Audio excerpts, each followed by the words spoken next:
En titre ce soir, d'employé à chef d'entreprise, c'est tout un parcours du combattant. C'est ce qu'a expliqué le PDG de Cissé Distribution, Abdoul Moumouni Cissé, ce samedi lors du CEO Talk 10e édition.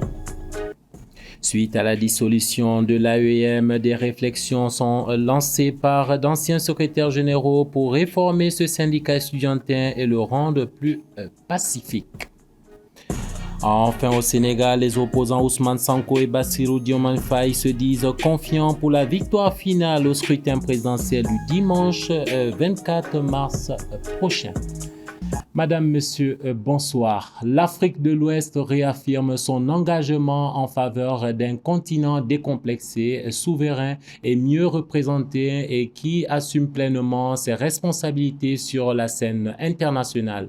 Plusieurs experts et intellectuels de divers domaines issus de la sous-région ont participé du jeudi 14 au vendredi 15 mars à Bamako à la deuxième conférence préparatoire régionale de l'Afrique de l'Ouest sur le thème Diaspora, Afro-descendants et développement. À cette occasion, les participants ont appelé les dirigeants africains à parler d'une seule voix là où le besoin se fait sentir, de renforcer la solidarité entre États membres, de défendre la souveraineté et les intérêts des États membres et de combattre toute forme d'ingérence extérieure.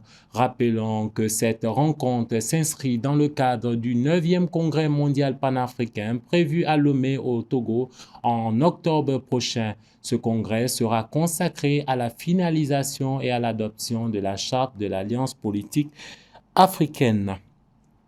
Éducation, il ne vous aura pas échappé que l'AEM, Association des élèves et étudiants du Mali, a été dissous en Conseil des ministres du mercredi 13 mars suite aux nombreuses violences occasionnées par cette organisation. Après cette décision, des voix s'élèvent pour proposer des pistes de solutions afin de rendre ce syndicat estudiantin plus pacifique. Dissolution de l'AEM, les ex-secrétaires généraux engagent la réflexion. C'est un grand format signé Paul Iapingessan. L'Association des élèves étudiants du Mali a été créée pour défendre les droits des étudiants et des élèves. Aujourd'hui, elle est accusée d'être à l'origine de violences en milieu scolaire et universitaire. Nous, cadre de réflexion, on a fait un diagnostic de la situation. Après analyse profonde, c'est généralement lors du renouvellement du bureau des instances dirigeantes de cette association qu'il y a souvent des violences. Et comme toute association de jeunesse, de syndicats, donc il arrive des fois pour le renouvellement des bureaux qu'il y ait des tensions. Et ces tensions peuvent aller prendre une certaine envergure, aller jusqu'à la mort d'hommes que nous déplorons d'ailleurs. Et voilà, je pense qu'au-delà de tout ça, il faut trouver des alternatives, il faut trouver des solutions pour réformer et redynamiser cette association, peu importe la formule que nous allons trouver. Pas le poids politique de dissoudre l'AM. Ils ont contribué avec la manipulation, l'achat de conscience, la désignation des marionnettes souvent qui ont géré l'AM. Et puis que l'AM est devenue aussi, si vous voulez, cette force politique pour certains. Et quand on regarde tout cela, on se rend compte quand même que vraiment, avec la violence qui s'est aussi installée en demeure dans cette association, on se rendra compte quand même que ce n'est pas du tout une surprise, que ce qui est arrivé devrait arriver. Pour Seydou Cissé, enseignant de profession, la dissolution d'une association estudiantine et scolaire n'est pas une première au Mali. Il faut qu'on rappelle aussi dans ce pays-là que l'AM n'est pas la première organisation des élèves étudiants. Ça, il faut rappeler ça. Nous savons très bien qu'avant l'AM, il y a eu l'INEM. Il y a eu l'INEM avec un seul E, il y a eu l'INEM avec deux E, il y a eu l'INGM, il y a eu l'AM. À mon avis, à chaque fois qu'il y a eu des difficultés, ou encore les conditions n'étaient pas réunies légalement ou dissolution même, l'INEM aussi a été dissoute, ça il faut le rappeler, et l'INGM aussi a été dissoute en son temps. Et là maintenant, aujourd'hui, l'AM, c'est l'AM qui est dissoute. À mon avis, après l'AM, ça ne sera pas la fin si vous voulez, de l'histoire des organisations des élèves étudiants du Mali. Certes, l'AEM a été dissous, mais les ex-secrétaires généraux pensent qu'il faudra pousser la réflexion un peu plus loin afin de garantir la quiétude sur les campus universitaires.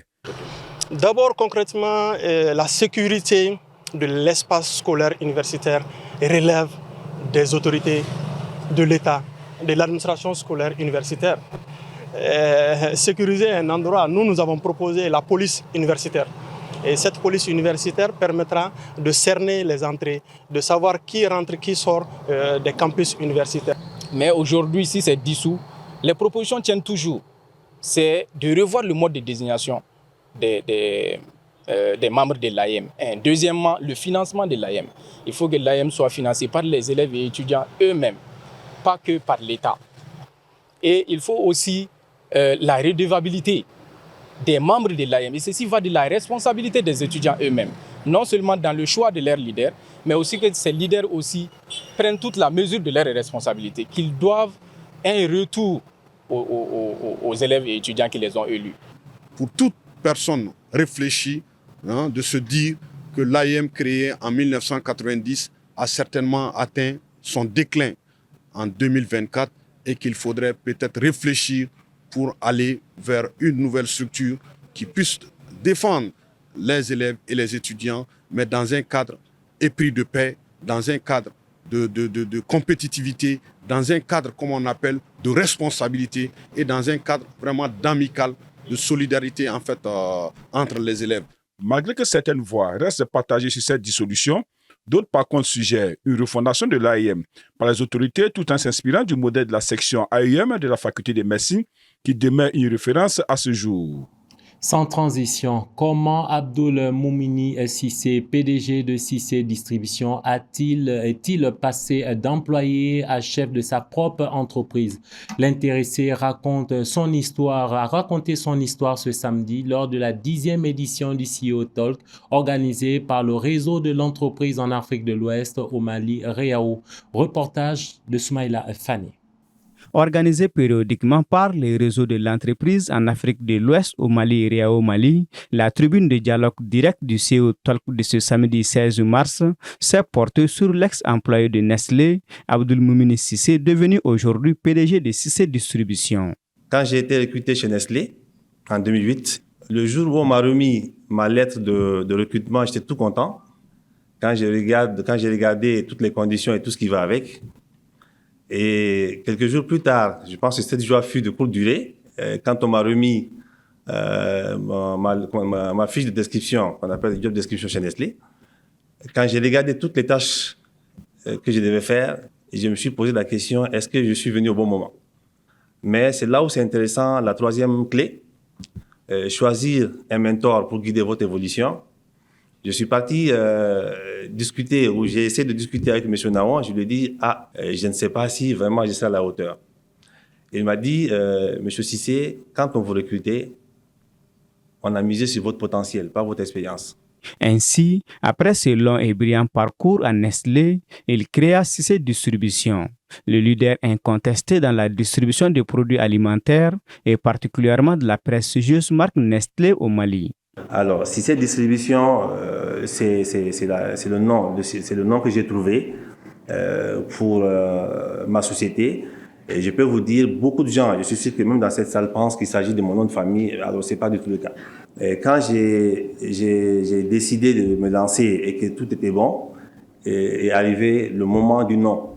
Et voilà comment c'est venu. Et je me suis simplement posé la question, qu'est-ce qu'on me demande de faire dans ce travail de distribution? Et la réponse, c'est que c'est tout simplement la satisfaction des clients.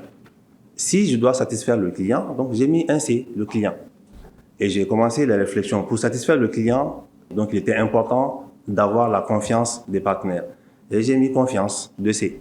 Au-delà des clients et de la confiance, au dire de M. Cissé, les autres C qui forment les 6 piliers pour supporter la vision de Cissé Distribution restent aussi déterminants. Ensuite, je me suis dit, puisque les produits n'ont pas de pied, ne peuvent pas sauter tout seul pour aller dans les boutiques, ce travail est confié à l'équipe commerciale. C'est des commerciaux, ils sont plus de 250. C'est quand même un melting pot. Et donc, j'ai mis le respect de la diversité culturelle. J'ai mis culture C, ça fait 3. Et après, je me suis dit, aujourd'hui, on est dans un environnement très compétitif et que pour tenir, il faut être assez créatif. Et donc, j'ai mis 4e, c'est créativité. Et après, je me suis dit, on est dans un monde qui bouge tout le temps. Et il faut vraiment pouvoir s'adapter au changement. Et j'ai mis 5e, c'est changement. Et le dernier C, qui n'est pas le moindre, c'est la communication transparente qui pour moi est capitale, voire même fondamentale. Aujourd'hui, si cette distribution dirigée par des jeunes ayant bénéficié de solides expériences assure une nouvelle génération de distribution orientée vers la vente directe sur l'ensemble du territoire national. Sur un tout autre plan, débattre des grandes orientations politiques, c'est l'exercice auquel de nombreux jeunes se sont pliés ce 16 mars au CICB dans le cadre de la journée dédiée à l'appropriation des grandes réformes de l'État. Les échanges ont tenu toutes leurs promesses. Reportage.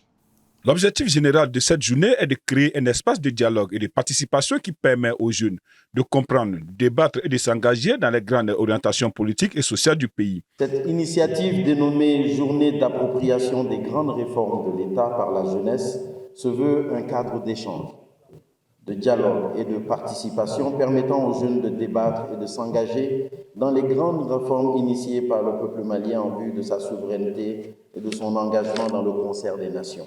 Cette journée d'appropriation des grandes réformes de l'État par la jeunesse a fait l'objet de 8 panels de débat qui sont en outre. Ces thématiques portent sur la nouvelle constitution et la jeunesse, le rôle de la jeunesse et les élections, la contribution des jeunes dans la refondation des jeunes, de l'État, la jeunesse et la coopération régionale, le Conseil national de la jeunesse, vision et réforme, la jeunesse et le dialogue intermalien, la jeunesse et le statut particulier des réservistes, ainsi que les symboles de l'État. Le ministre des Affaires étrangères et de la coopération internationale, Abdoulaye Diop, a invité la jeunesse à s'accaparer des grandes réformes pour mieux relever les défis de l'Alliance des États du Sahel. Il faut vraiment travailler ensemble pour que vous vous appropriez. Parce que ce que nous sommes en train de faire, peut-être demain, Abdoulaye Diop ne sera pas là, d'autres ne seront pas là, mais ces projets n'aboutiront, personne n'a une baguette magique. Ça n'aboutira que parce que vous estimez que ce qui est décidé est important pour nos pays. C'est quelque chose qu'on doit faire. C'est vous qui allez élire les gens demain. C'est vous qui êtes dans les partis politiques. C'est vous les leaders d'aujourd'hui et de demain.